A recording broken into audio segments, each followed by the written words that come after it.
এতিয়া কেইটা বাজিছে দেখিছেনে? 8:15 আৰু মই স্কুল পাবগৈ লাগে 8:30 অৰ্থাৎ 8:30 8:30 এছেম্বলি হয়। চ' গতিকে লৰালৰিকৈ আজি মোৰ পাকঘৰৰ পৰা বনোৱা ৰাতিপুৱাৰ সাজটো মই ৰেডি কৰিছোঁ।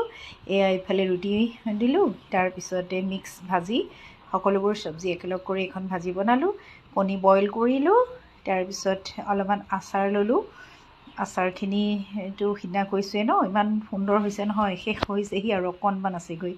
ইফালে পিঁয়াজ অকণমানো ল'লোঁ, তাৰপিছত জলকীয়া এটা ল'লোঁ, লৈ পেলাই সেনেকৈ ৰাতিপুৱা আচলতে বহুত দৌৰা হয় জানেনে। ভিডিঅ'বোৰ কৰাই নহয়, বনোৱাটো সদায় হয়, এজ ইউজুৱেল বনাবই লাগিব নহয় জানো। ইফালে গাখীৰ এগিলাচো ল'লোঁ, দৌৰাদৌৰিকৈ ব্ৰেকফাষ্টটো কৰি ইফালেতো ঘড়ী 8:30 হ'বৰে হ'ল। ছোৱালীলৈ সজালোঁ, এওঁলৈ সজালোঁ, সজাই কৰি লৈ আৰু মই খাই লৈ স্কুললৈ বুলি ৰাওনা হ'লোঁ। আজি ইমান দৌৰাদৌৰি হৈছে নহয়, ভিডিঅ'বোৰ একচুৱেলি সদায় দিব বিচাৰোঁ, কিন্তু মই বনাই লৈও দিবলৈ মানে ভিডিঅ' কৰিবলৈ সময় নহয় জানেনে। এয়া ইফালে আকৌ মই দেৰি হোৱাৰ কাৰণে মেখেলা চাদৰযোৰ পিন্ধিবলৈও সময় নহ'লে আজি চেলোৱাৰ পিন্ধি স্কুল পালোঁগৈ। যিহেতু স্কুললৈ আচলতে চেলোৱাৰ পিন্ধি যোৱাৰ অভ্যাস নায়েই, মেখেলা চাদৰে পিন্ধি যোৱা যায়। কেতিয়াবা দেৰি দৌৰাৰ হ'লে পিন্ধা যায় বাৰু, আজি মানে অকণমান দেৰিয়ে হৈ গ'ল, এইটো কাৰণে মই বোলো নাই চেলোৱাৰযোৰকে পিন্ধি যাওঁ।